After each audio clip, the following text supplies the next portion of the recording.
பிஸ்னஸில் ஜெயிக்கணும்னா நமக்கு நேரம் நமக்கு சாதகமாக இருக்கணும். டைமை பொறுத்து தான் பிஸ்னஸ் வந்து பாசிட்டிவ் நெகட்டிவ்ல இருக்கும்னு யார் நினைக்கிறாங்களோ, அவங்களுக்கு இந்த ஸ்டோரி ரொம்ப ரொம்ப ஹெல்ப்ஃபுல்லாக இருக்கும்னு நான் ரொம்ப நம்புகிறேன்.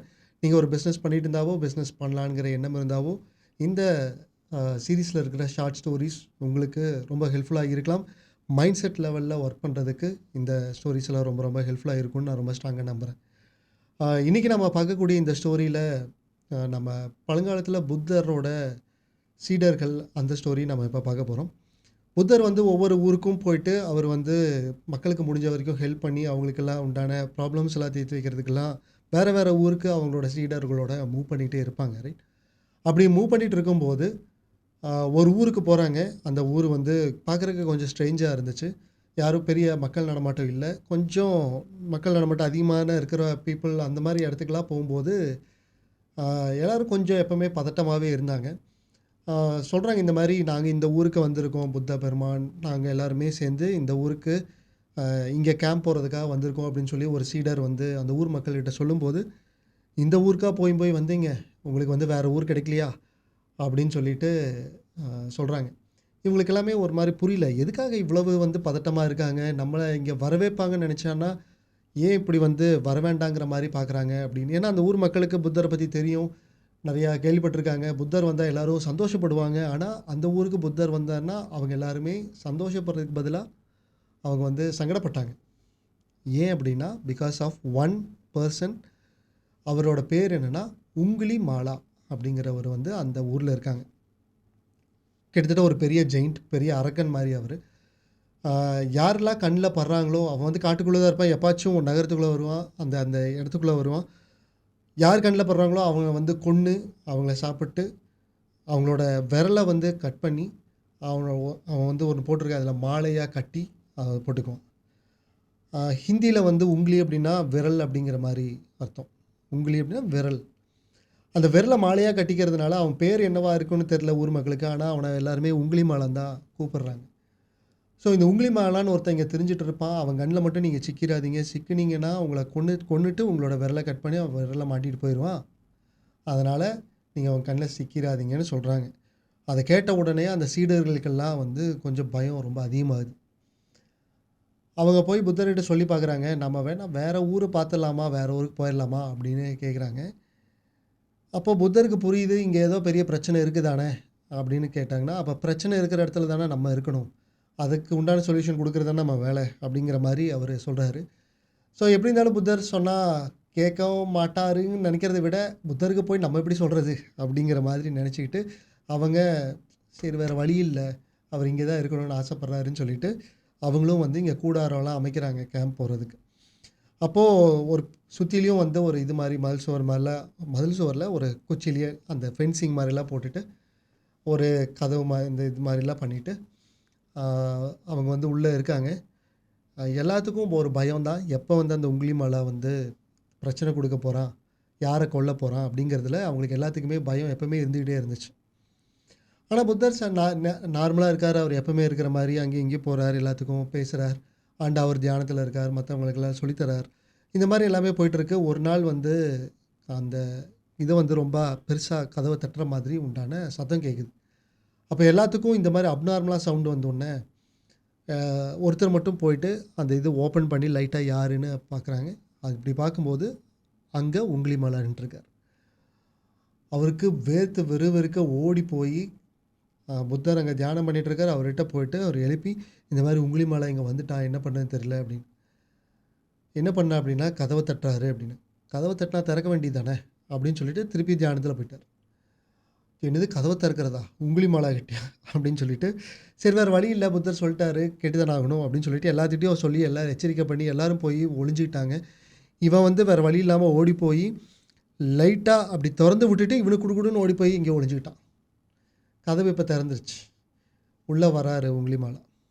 உங்கிலி மாலா உள்ளே வரும்போது அங்கே யாருமே இல்லை கண்ணுக்கு தெரிஞ்ச மாதிரி, ஏன்னா எல்லோரும் ஒளிஞ்சிட்ருக்காங்க. அப்போ நேராக வந்து தூரத்தில் புத்தர் தான் வந்து உட்காந்து தியானம் பண்ணிட்டுருக்கார்.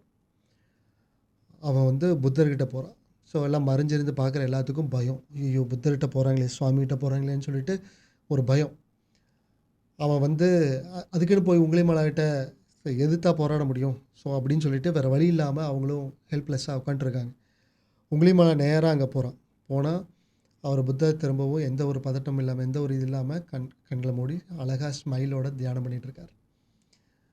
அப்படியே அவர் ஃபேஸ பார்த்த உடனே உங்குலிமாலா வந்து பக்கத்துல அப்படியே உட்கார்றான். முழிப்பாரோன்னு எதிர்பார்த்தானான்னு தெரியல. பக்கத்துல உட்கார்ந்துட்டு இப்படி பார்க்குறான். இப்படி பார்த்துட்டு இருக்கும்போது, அவனுக்கு அப்படியே ஃபேஸவே பார்த்துட்டே இருக்கான். ஃபேஸவே பார்த்துட்டே இருந்தவன் என்ன நெனச்சானோ தெரியல. கொஞ்ச நேரத்துல அவன் அப்படியே எந்திரிச்சு கிளம்பி போயிட்டான். திரும்பியும் அடுத்த நாள் வந்தா திருப்பி இதே மாரி நடந்துச்சு. அவன் போய் பக்கத்துல உட்கார்றான். பக்கத்துல உட்கார்ந்து ஃபேஸவே பார்த்துட்டு இருக்கான். திரும்ப போயிடுறான். அதே மாரி ஒரு நாள் வரும்போது புத்தர்கிட்ட பேசும்போது, புத்தர் வந்து அப்ப கண்ண திறந்து பார்த்து, "ஆ உனக்கு தியானம் பண்ணணுமா?" அப்படின்னு சொல்லிட்டு, "நீ உட்காந்து இப்படி பண்ணுன்னு" சொல்லிட்டு, "நான் உன்னை சீடரா எடுத்துக்கிறேங்கிற" மாதிரி அவரையும் வந்து ஆ பேசுறாரு. அவர்கிட்ட நெறைய பேசுறாரு. அவனுக்கு அந்த உங்குலிமாலாவுக்கு ரொம்ப பிடிச்சிருச்சு. இங்க வந்து இவர் பக்கத்துல உட்காந்துட்டு அந்த ஆறால இருந்து இது பண்றதுக்கு ரொம்ப பிடிச்சிருச்சு. அதனால டெய்லியுமே வந்து கொஞ்ச நேரம் புத்தர் பக்கத்துல உட்காந்துட்டு, அவர் என்ன பண்றாரோ அதே மாரி அவனும் பண்ணிட்டு அவன் போயிடுறான். ஒண்ணும் பெருசா பிரச்சனை பண்ணல. ஆனா என்னைக்கு இருந்தாலும் ஒருத்தர் பிரச்சனை பண்ணுவான் தானே! ஏன்னா அவனோட கேரக்டர் இப்படி தானே! இவன் என்னைக்கு வந்து திரும்பவும் அரக்கனா மாறுவான் அப்படின்னு தெரியலன்னு சொல்லிட்டு, அவங்க என்ன பண்றாங்க அந்த சீடர்கள், அந்த ஊர்ல கேள்விப்படுறாங்க. ஒரு 2, 3 அந்த ஊர் வந்து எதுக்கு ஃபேமஸ் அப்படின்னா, நெறையா ஜோசியம் பார்க்குற அஸ்ட்ராலஜர்ஸ் வந்து அந்த ஊர்ல நெறைய இருக்காங்க. அதுவும் ரொம்ப காலமா பார்த்துட்டு இருக்கிறவங்க, ரொம்ப ரொம்ப டீப்பா ஆ அவங்க வந்து பார்க்குறவங்க. ரொம்ப கால்குலேஷன் அவங்க கணிச்சாங்கன்னா, அது நடக்காம இருக்காது. அந்த மாரி அந்த ஊரே அதுக்கு தான் ஃபேமஸ். அதில வந்து 2, 3 பேர் வந்து இருக்காங்க. இவங்க என்ன பண்றாங்க, அங்க போயிட்டு இந்த மாரி உங்குலிமாலான்னு ஒருத்தன், இவனோட டீட்டெயில்ஸ்லாம் நான் தரேன். ஊர் மக்கள்கிட்ட இருந்து வாங்கினேன். இது எல்லாத்தையும் வச்சு நீங்க கணிச்சு சொல்லுங்க. இவன் வந்து டெய்லியும் புத்தர் பக்கத்தில உட்காந்துட்டு ஆ போயிடுறான். அவன் எதுவும் பண்ணவும் இல்ல. ஆனா, எங்களுக்கு பயமா இருக்கு. அவன் என்னைக்கு வந்து அரக்கனா மாறுவான்? ஒருவேள அவன் வந்து புத்தரோடு இருந்து அவனா வந்து சீடரா மாறிட்டான்னா எங்களுக்கு பிரச்சனை இல்ல. அவன் வந்து அவனுக்கு ஒரு என்லைட்டன்மென்ட் கிடைச்சு மாறிட்டான்னா பிரச்சனை இல்ல. ஆனா மாறாம அப்படியே இருந்து என்னைக்கு அவன் எங்கள போட்டு தள்ளுவான்னு எங்களுக்கு பயமா இருக்கு. அதனால நீங்க அவங்களுக்கு கணிச்சு சொல்லுங்க அப்படின்னு சொல்லும்போது, உங்குலிமாலாவோட ஜாதகம் எனக்கு ஆல்ரெடி தெரியும். அவன் வந்து ஒரு அரக்கன். எங்களுக்கும் அவன பார்த்தா பயமா இருக்கு. அவன் வந்து அவன கணிச்ச வகையில பார்த்தோம்னா, அவன் வந்து ஒரு ஞானியா மாறுறதுக்கு எந்த சாத்தியமும் இல்ல அப்படின்னு தெளிவா ஒருத்தர் சொல்றார். இவங்களுக்கு அவன் அவன் வந்து உட்கார்ந்து ஞானியா மாறிட்டான்னா ஓகே. ஆனா ஞானியா மாறலைன்னா இவங்களுக்கு பிரச்சனை. வேற வழி இல்லாம சரி செகண்ட் ஒப்பீனியன் டாக்டர்கிட்ட செகண்ட் ஒப்பீனியன் எடுக்கிற மாரி இவங்க இன்னொருத்தர்கிட்ட போய் குடுத்து உங்குலிமாலா பத்தி சொல்லுங்க அப்படின்னு அவங்க கேட்கும்போது, அவங்களும் அதே தான் சொல்றாங்க. உங்குலிமாலா வந்து ஞானம் அடையறதுக்கு எந்த வாய்ப்புமே கிடையாது. அவரோட ஜாதக பிரகாரம் அவருக்கு ஞானி ஆகறதுக்கு, அவருக்கு இது கிடைக்கிறதுக்கு என்லைட்டன்மென்ட் கிடைக்கிறதுக்கு எந்த வாய்ப்புமே இல்லங்கிறாங்க. இன்னொருத்தங்ககிட்ட போறாங்க. அவங்களும் அதே தான் சொல்றாங்க. அப்போ இவங்க கன்ஃபார்ம் பண்ணிட்டாங்க சீடர்கள். நம்ம தலையெழுத்து பிரகாரம் தான் நடக்கணும். அவன் கொன்னான்னா வேற வழி இல்ல. நம்ம புத்தர வந்து ரொம்ப நம்பலாம். அவர்கிட்ட இருக்கும்போது நமக்கு எதுவும் ஆகாதுன்னு ரொம்ப ஸ்ட்ராங்கா நம்பலாம். நமக்கு இப்ப அத தவிர வேற வழியும் இல்ல. நம்ம நம்ம வேலைய பார்க்க வேண்டியது தான் அப்படின்னு சொல்லிட்டு போறாங்க. ஒரு நாள் அந்த ஊரோட அரசர் வந்து அந்த இடத்துக்கு வரார். இந்த மாரி புத்தர் இருக்காருன்னு பார்க்க வராங்க. அப்போ புத்தர்கிட்ட போயிட்டு இந்த மாரி அரசர் வந்து பணிஞ்சு அவங்ககிட்ட கும்பிட்டு, அப்போ வந்து அந்த ஊர் தலைவரோ அல்லது அரசரோ அவங்க வந்து அவங்ககிட்ட சொல்றாங்க. இந்த ஊர்ல நீங்க வந்திருக்கிறது வந்து எங்களுக்கு ரொம்ப சந்தோஷம். ஆனா ஒரு பக்கம் வேதனையாவும் இருக்கு. ஏன்னா, என்னால ஹேண்டிலே பண்ண முடியாத ஒரு பெர்சன் இருக்கான். மத்த எல்லாமே என்னோட கண்ட்ரோல்ல இருக்கு. ஆனா உங்கிலிமாலான்னு ஒரு பெர்சன் இருக்கான். அவன என்னோட கண்ட்ரோல்லயே இல்ல. அவன என்ன பண்ண முடியும்னு எனக்கு தெரியல. நெறையா என்னென்னவோ பண்ணி பார்த்துட்டேன். அவனால ஹேண்டில் பண்ண முடியல. அவன் வந்து எல்லாத்தையுமே இம்சை பண்றான். எல்லாத்தையும் கொல்றான். உங்களையும் ஏதாச்சும் பண்றதுக்கு வாய்ப்புகள் இருக்கு. அதனால நீங்க வந்து எவ்வளோ சீக்கிரம் முடியுமோ இந்த ஊர்லேருந்து வேற ஊருக்கு போயிருங்கன்னு சொல்லி அட்வைஸ் பண்றாரு. இப்போ உங்கிலிமாலா எங்க இருக்கான்னு எனக்கு தெரியல. ஆனா அவன் வந்தான்னா பிரச்சனையாகும் அப்படின்னு சொல்லி அவர் பயப்படுறார். அப்போ வந்து புத்தர் வந்து என்ன சொன்னார்ன்னா, என் பக்கத்துல உட்கார்ந்துட்டு இருக்காரு இல்லையா? இவரு தான் உங்கிலிமாலான்னு சொல்லி காமிக்கிறார். ஏன்னா உங்கிலிமாலா எப்படி இருக்கான்னு பார்த்துருக்காரு. பட் இப்ப இருக்கிற உங்கிலிமாலாவ அடையாளமே தெரியல. அந்த மாரி மாறி அப்படியே பொட்டி பாம்பா உட்காந்து தியானத்துல உட்காந்துட்டு இருக்கான். அந்த அரசருக்கு அவர் பார்த்தோன்னே தூக்கி வாரி போடுது. இவன் தான் உங்கிலிமாலாவா? அப்படின்னு. ரைட்? அப்புறம் என்ன பார்க்குறாங்க அப்படின்னா, உங்கிலிமாலாக்கு ஞானம் கிடைச்சிடுச்சு. அவரு வந்து ஒரு என்லைட்டன்மென்ட்ட எடுத்துட்டு அவரு வந்து சீடரா மாறுறார். அவருக்கு ஞானம் கிடைச்சிட்டதா சொல்றாங்க. திரும்பவும் வந்து இந்த மாரி போயிட்டு அந்த ஊர்ல இருக்கிற அந்த இவங்களா இருக்காங்கல்ல அஸ்ட்ராலஜர்ஸ். அவங்க காதுக்கு போகுது இந்த மாதிரி உங்கிலிமாலா வந்து ஒரு ஞானி ஆகி அவர் வந்து இப்போது அங்கே ஒரு சீடராக மாறிட்டார் அப்படிங்கிற மாதிரி அவங்க கேள்விப்படுறாங்க. இவங்க 3 பேருமே சேர்ந்து ஒட்டுக்கா வந்து புத்தரை வந்து பார்க்க வராங்க. ஏன்னா இவங்க மேலே இவங்களுக்கு பரிபூர்ண நம்பிக்கை இருக்குது. யார்? அஸ்ட்ராலஜர்ஸ். நான் கணிச்சா அது தப்பாதுன்னு அவங்களுக்கு தெரியும். இதே இன்னொரு அஸ்ட்ராலஜர்கிட்ட போய் அவங்க செகண்ட் ஒப்பீனியன் இந்த மாதிரி நான் இப்படி கணிச்சேன், இப்படி தான் இருக்கணும், ஆனால் அவனுக்கு எப்படி அந்த ஞானம் கிடைச்சது, எப்படி வந்து அந்த இதானான்னு எனக்கு தெரியல, உங்களுக்கு ஏதாச்சும் ஐடியா இருக்கான்னு கேட்டால், நானும் கணிச்சு பார்த்தேன், எனக்கும் அதுதான் ஆச்சரியமாக இருக்குது, அதை வாங்க நம்ம வந்து புத்தர்கிட்டயே நம்ம கேட்கலாம் அப்படின்னு சொல்லிட்டு 3 பேருமே புத்தர்கிட்ட போயிட்டு பேசுகிறாங்க. இந்த மாதிரி நாங்கள் கணிச்சோம், எங்களோட கணக்கு பிரகாரம் இவனுக்கு என்லைட்மெண்ட் வர்றதுக்கு சாத்தியமே கிடையாது, எப்படி இவருக்கு வந்து இந்த மாதிரி சாத்தியம் ஆச்சு அப்படின்னு அந்த புத்தர்கிட்ட கேட்கும்போது, புத்தர் என்ன சொன்னாருன்னு சொல்கிறாங்க அப்படின்னா, அஸ்ட்ராலஜி அப்படிங்கிறது டைம் அண்டு ஸ்பேஸை பேஸ் பண்ணி இருக்கிறது. டைம் அண்டு ஸ்பேஸை பேஸ் பண்ணி தான் அஸ்ட்ராலஜி கணிக்க முடியும். ஆனால் ஏன்னா இந்த ஒரு விஷயம் கேட்கும்போது எனக்கு அப்படியே புல்லரிப்பு வந்துச்சு. என்னென்னா, ஆனால் இந்த ஞானம் அப்படிங்கிறது காலத்துக்கும் நேரத்துக்கும் அப்பாற்பட்டது அப்படின்னு சொன்னார். காலத்தாலையும் நேரத்தாலையும் கணிக்க முடியாத ஒரு விஷயம் இஸ் த ஞானம், விஸ்டம். அந்த என்லைட்டன்மெண்ட் அந்த இதெல்லாம் இருக்கு வந்து அது காலத்தால் கணிக்க முடியாது. பிகாஸ் அது காலத்தையும் நேரத்தையும் கடந்தது. எதெல்லாம் காலத்தாலும் நேரத்தாலும் அடங்குமோ அது மட்டும்தான் நம்மளால் கணிக்க முடியும் அப்படின்னு அவர் சொன்னதாக சொல்கிறாங்க. ஸோ இதுலேருந்து என்ன புரியுது அப்படின்னா, moral of the story as and business owners நம்ம என்ன புரிஞ்சுக்கணும் அப்படின்னா, நமக்கு நேரம் நல்லா இருக்குது, நேரம் நல்லா இல்லைங்கிறதெல்லாம் செகண்டரி. நம்ம பண்ண வேண்டிய ஒரே விஷயம் என்ன பண்ணோம்னா, பாசிட்டிவ் அண்ட் நெகட்டிவ். எப்போயுமே பிஸ்னஸில் பாசிட்டிவ் அண்ட் நெகட்டிவ் வரதான் செய்யும். ஆனால் நம்மளால் என்ன பண்ண முடியும் அப்படின்னா, ஏன்னா நம்மளால் கண்ட்ரோல் பண்ண முடியாத விஷயத்த நம்மளால் கண்ட்ரோல் பண்ண முடியாது. ஆனால் கண்ட்ரோல் பண்ண முடிகிற விஷயத்த அப்போவுமே கண்ட்ரோல் பண்ண முடிகிற விஷயத்தையும் நிறையா பேர் அதை எடுத்து கண்ட்ரோல்குள்ளே கொண்டு வரதில்லை. ஆனால் கண்ட்ரோலபிளாக இருக்கக்கூடிய விஷயத்தை எப்போ நம்ம கண்ட்ரோல் பண்ணுறதுக்கு நம்ம முயற்சி பண்ணி அதை லேர்ன் பண்ணி அதை வந்து ஒர்க் பண்ணுறோமோ டெஃபினட்டாக அதை கண்ட்ரோல் பண்ண முடியும் தானே. நான் என்ன சொல்ல வரேன் அப்படின்னா, நம்மளால் கண்ட்ரோல் பண்ண முடியறது எது அப்படின்னா, நம்ம ஞானம் எடுத்துக்கிறது. ஞானம் அப்படின்னு நான் சொல்கிறது வந்து கோர் காம்பிடென்சி அப்படின்னு சொல்ல, துறை சார்ந்த அறிவை இம்ப்ரூவ் பண்ணுறது, நம்மளோட கிளாரிட்டியை இம்ப்ரூவ் பண்ணுறது, அண்டு நம்ம வந்து பிஸ்னஸை ஸ்கேலப் பண்ணுறது அப்படின்னு பிஸ்னஸோட சகல ஏரியாவிலையும் நம்மளால் இம்ப்ரூவ் பண்ண முடியும். விச் இஸ் நம்ம வேல்யூவை இம்ப்ரூவ் பண்ண முடியும். பிஸ்னஸில் பாசிட்டிவ் அண்ட் நெகட்டிவ் எப்பவுமே சகஜம் தான், மாறிட்டே தான் இருக்கும். பிஸ்னஸில் மட்டும் இல்லை, வாழ்க்கையிலையும் சரி பாசிட்டிவ் அண்ட் நெகட்டிவ் மாறிட்டு இருக்கும். ஆனால் இந்த பாசிட்டிவ்ங்கிறது பாசிட்டிவ் ஓகே, ஆனால் நெகட்டிவ் அப்படிங்கிற எண்ணு கீழே இறங்கும்போது அதை எண்ணை தூக்கிட்டு எல்லாம் மாற்றினா எப்படி இருக்குன்னு யோசிச்சு பார்க்கலாம். அப்படிங்கிறது இஸ் அ லேர்னிங். நம்ம கற்றுக்கும் போது தான் அந்த கற்றுக்கிட்ட விஷயம் நமக்கு ஞானமாக மாறும். அப்படின்னா அப்படிங்கிறது லேர்னிங் அப்படின்னா, பாசிட்டிவ் அண்ட் நெகட்டிவ்னு சொல்கிறதுக்கு பதிலாக பாசிட்டிவ் அண்ட் லேர்னிங். பாசிட்டிவ்னு என்னென்னா, நான் லேர்ன் பண்ணதை வச்சு இப்போ இம்ப்ளிமெண்ட் பண்ணி அதை வந்து செயல்படுத்தி அதை ரிட்டனாக எடுக்கக்கூடிய நேரம் வந்துருச்சுன்னு அர்த்தம். அப்போ பாசிட்டிவாக வராத நேரத்தில், நெகட்டிவ்னு சொல்லலை, பாசிட்டிவாக வராத நேரத்தில் நம்ம அதை என்ன பண்ணலாம், லேர்னிங்காக நம்ம அதை யூஸ் பண்ணலாம். அப்போ லேர்னிங்காக யூஸ் பண்ண பாசிட்டிவ் விட அதிகமான ஒரு விஷயமா இருக்கும். அப்போ பாசிட்டிவ் நெகட்டிவ் வர இடத்துல positive and again positive and learning. Positive லேர்னிங்காக இருந்தால் எப்படி இருக்குன்னு ஜஸ்ட் யோசிச்சு பாருங்கள். நெகட்டிவாக வர்றதுக்கு வாய்ப்பே கிடையாது. அப்போது நம்ம லேர்ன் பண்ணணுங்கிறது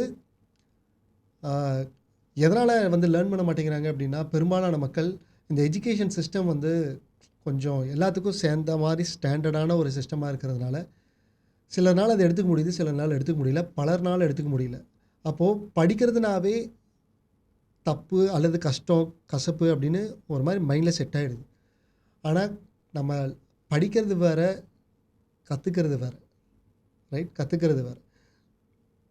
படிக்கிறது நார்மலாக டிகிரி படிக்கிறதா வச்சுக்கலாம். கற்றுக்கிறதுங்கிறது நம்ம எக்ஸ்பீரியன்ஸில் லேர்ன் பண்ணுறது. நமக்கு இப்போ என்ன வேணுங்கிறதுக்கு நம்ம அடுத்தடுத்த விஷயங்களுக்கு நம்மளோட வேல்யூவை இம்ப்ரூவ் பண்ணுறதுங்கிறது வேறு. நம்ம வேல்யூவை இம்ப்ரூவ் பண்ண நமக்கு ஆட்டோமேட்டிக்காக ஞானம் வரக்க ஆரம்பிக்கும். அந்த ஞானம் டைம் அண்ட் ஸ்பேஸில் அடங்காது அப்படிங்கிறதுனால பிஸ்னஸே நமக்கு ஆகாது அல்லது பிஸ்னஸ் லாஸ் ஆகும் அப்படின்னு அந்த ஜாதகத்தை சொல்கிற நேரத்தில் கூட நமக்கு பாசிட்டிவாக மாற்ற முடியும். அதனால தான் முயற்சி திருவினையாக்கும்னு சொல்கிறாங்க. அண்டு என்ன சொல்கிறது, தெய்வத்தால் ஆகாதெனிலும் முயற்சி தன் மெய்வருத்த கூலி தரும்னு திருவள்ளுவர் சொல்கிறதுக்கு உண்டான ரீசன் என்னென்னா, எல்லாமே கர்மானால தான் நடக்கும் அப்படிங்கிறத நிறைய பேர் வந்து 100% அக்செப்ட் பண்ணிக்கல. எஸ், அஃப்கோர்ஸ் நம்ம எங்கே பிறக்கிறோம், நம்மளோட சிச்சுவேஷன் எப்படி இருக்கும், நமக்கு நடக்கிற நல்லது கெட்டது எல்லாமே நம்ம பூர்வ ஜென்ம கர்மா பேஸ் பண்ணி இருக்கலாம். ஆனால் 100% கர்மாவாக பேஸ் பண்ணி இருக்கும்னு எனக்கு தோணலை. அந்த கர்மாவை நம்ம இப்போ பண்ணுற செயல்கள் மூலிமா, ஃபார் எக்ஸாம்பிள் நம்ம தானங்கள் கொடுக்கறது மூலிமா, மற்றவங்களுக்கு உதவி செய்கிறது மூலிமா, அண்டு நம்ம வந்து கற்றுக்கிறது மூலிமா அந்த பலனை வந்து இன்க்ரீஸ் பண்ணுறதுக்கு நமக்குன்னு ஒரு வாய்ப்பு இருக்கத்தான் செய்யும்னு தான் நான் ரொம்ப ஸ்ட்ராங்காக நம்புகிறேன். அப்போ அந்த இடத்துல நம்மளால் என்ன முடியுமோ அதை வந்து நம்ம பண்ணுற பட்சத்தில் நம்ம அந்த கர்மாவை தாண்டி முயற்சி தான் மெய்வருத்த கூலி தரும், தெய்வத்தால் ஆகாத நிலம் அப்படின்னு சொல்கிறது கர்மாவை பேஸ் பண்ணி சொல்கிறதா இருக்கலாம். ஸோ கர்மாவை பேஸ் பண்ணி இருக்கிறத நம்ம இதை வந்து ஞானத்தால் அதை கடந்து போகி நமக்கு பாசிட்டிவாக மாற்ற முடியும்னு திருவள்ளுவர் சொல்கிறாரு. அப்படின்னா திருவள்ளுவர் எவ்வளோ பெரிய ஒரு ஞானி. அவருக்கு ஒவ்வொரு விஷயமும் அவராக எழுதியிருக்க மாட்டார், அவருக்குள்ளே ஏதோ ஒரு பவர் வந்து எழுதியிருக்கும். அந்த power is a divine power. அந்த டிவைன் பவரே சொல்லுது அப்படின்னா நம்மளோட லைஃபு 100% கர்மா பேஸ் பண்ணி இல்லை. மேபி 90% இருக்கலாம், 99 கூட இருக்கலாம். ஆனால் நமக்குன்னு ஒரு சர்டைன் இது இருக்கும், அதை நம்ம இம்ப்ரூவ் பண்ணணும். பட் இம்ப்ரூவ் பண்ணுறதுல ஒரு பிரச்சனை என்னென்னா, கிடைக்கிறது எல்லாத்தையும் லேர்ன் பண்ணும்போது என்ன ஆகும்னா கன்ஃபியூஷன் ஆகும். நான் நிறையா லேர்ன் பண்ண கன்ஃபியூஷன் ஆகுது அப்படின்னு சொல்கிறவங்க நிறைய பேர் இருக்காங்க. அப்போது கிளாரிட்டி எடுத்துகிட்டு எனக்கு இதுதான் வேணும் தெரிஞ்சுக்கிட்டு நம்ம அந்த இடத்துல மட்டும் இம்ப்ரூவ் பண்ணும்போது மட்டுமே நமக்கு வந்து அது ஞானமாக மாறுது. இல்லாட்டி கற்றுக்க சில விஷயங்கள்லாம் நெகட்டிவாக போகுது. ஏன்னா ஒரு விஷயம் இதுதான் முக்கியம்னு, சக்ஸஸோட பிரின்சிபல் இதுதான் ஒருத்தவங்க சொல்கிறாங்க, சக்ஸஸோட பிரின்சிபல் இதுதான் இன்னொருத்தவங்க சொல்கிறாங்க, இல்லை இதுதான் சக்ஸஸ் அப்படின்னு இன்னொருத்தவங்க சொல்கிறாங்க. அப்போ எதுதான் சக்ஸஸ்க்கு அப்படின்னு சொல்லி யாருமே ஃபாலோ பண்ணுறதுன்னு எனக்கு தெரியல. அப்படின்னா சக்ஸஸோட ஃபார்முலா அவங்கள பொறுத்த வரைக்கும் அதுதான் ஃபார்முலா, இவங்கள பொறுத்த வரைக்கும் இது ஃபார்முலா, இவங்கள பொறுத்த வரைக்கும் இது ஃபார்முலா. அண்ட் நம்மளை பொறுத்த வரைக்கும் we have to define our own success formula. Success அப்படிங்கிறது காசு பணம் சம்பாதிக்கிறது கிடையாது. சக்ஸஸ் அப்படிங்கிறது நம்ம எதுவாக மாறணும்னு நினைக்கிறோமோ அதுவாக மாறுவதே சக்ஸஸ். அப்படி மாறுறதுக்கு உண்டான, ஏன்னா எல்லாருமே ஒரே மாதிரி மாற முடியாது. ஒருத்தர் ஒரு மாதிரி மாறுறது சக்ஸஸாக இருந்துச்சுன்னா அது அவருக்கு சக்ஸஸ். நமக்கு தேவையான மாதிரி மாறுறது மட்டுமே நமக்கு சக்ஸஸாக இருக்கும். அப்போது நமக்கு எது சக்ஸஸ்ன்னு கண்டுபிடிச்சி அதில் அதுக்கு கிளாரிட்டி வேணும். அந்த கிளாரிட்டியை இம்ப்ரூவ் பண்ணுற பட்சத்தில் நமக்கு என்ன லேர்ன் பண்ணால் நம்மளோட கோர் காம்பிடென்சி, துறை சார்ந்த அறிவை இப்போ நம்ம இம்ப்ரூவ் பண்ண முடியும் அப்படின்னு நமக்கு தெரிஞ்சுக்கணும். அண்ட் அதை இம்ப்ரூவ் பண்ணும்போது மட்டுமே நம்மளோட வேல்யூ இம்ப்ரூவ் ஆகி அது விஸ்டமாக மாறுது. விஸ்டம்னா ஞானமாக மாறுது, ரைட்? ஸோ அப்போது நம்ம கற்றுக்கிறது முக்கியம் கிடையாது, எது வேணும்னு தெரிஞ்சுக்கிட்டு கற்றுக்கிறது முக்கியம். ஸோ அதுக்கு நமக்கு கிளாரிட்டி முக்கியம். ஒருவேளை நீங்கள் கிளாரிட்டி இம்ப்ரூவ் பண்ணணும்னு நீங்கள் நினச்சிங்கன்னா அதுக்கு நான் ஹெல்ப் பண்ண முடியும்னு நான் ரொம்ப ஸ்ட்ராங்காக நம்புகிறேன். Because I am dealing that one subject which is clarity. Business பீப்புளோட கிளாரிட்டி இம்ப்ரூவ் பண்ணுறதுக்கு என்னால் ஹெல்ப் பண்ண முடியும்னு நான் நம்புகிறேன். ஸோ இந்த கீழே வந்து டிஸ்கிரிப்ஷனில் நான் இது கொடுத்துருக்கேன், அதை கிளிக் பண்ணி ஒருவேளை நீங்கள் அதை அட்டன் பண்ணால் ஒருவேளை கிளாரிட்டி இம்ப்ரூவ் பண்ணுறதுக்கு உங்களுக்கு உண்டான ஒரு பாத்வே அது உங்களுக்கு கிடைக்கலாம். ஸோ அதை நீங்கள் ட்ரை பண்ணி பாருங்கள். அண்ட் இந்த ஒரு வீடியோ உங்களுக்கு என்ன விஷயம் உங்களுக்கு கொடுத்தது, உங்களோட லேர்னிங்ஸ் என்ன, இந்த ஒரு ஸ்டோரியில் உங்களோட லேர்னிங் என்ன, அண்ட் உங்களோட கருத்துக்களையும் மறக்காமல் இந்த கமெண்ட் பாக்ஸில் கொடுங்க. அது எனக்கு வந்து உற்சாகம் கொடுக்கும். ஈச் அண்ட் எவ்ரி கமெண்ட்டை வந்து நான் வந்து படிப்பேன்.